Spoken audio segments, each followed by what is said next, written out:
কি এই মুলতবি প্রস্তাব, কেন এত গুরুত্বপূর্ণ, কি ঘটে এই আলোচনায়? মুলতবি প্রস্তাব কি তা জানার আগে সংসদে প্রায় ৩৩ বছর পর কেন এই প্রস্তাব ফিরে এলো সেটা একটু ছোট্ট করে বলি।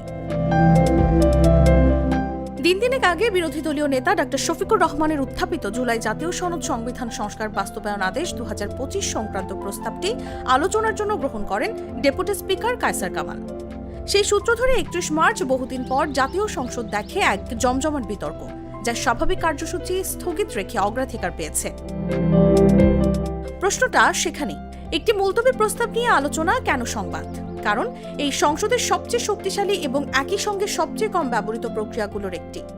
সহজভাবে বললে, মুলতবি প্রস্তাব হলো এমন একটি প্রস্তাব যা কোনো জরুরি ও জাতীয় গুরুত্ব সম্পন্ন বিষয়ে সংসদের দৃষ্টি আকর্ষণের জন্য আনা হয়। এটি এতটাই অগ্রাধিকার পায় যে সংসদের চলমান সব কাজ স্থগিত রেখে ওই একটি বিষয় নিয়েই আলোচনা হতে পারে।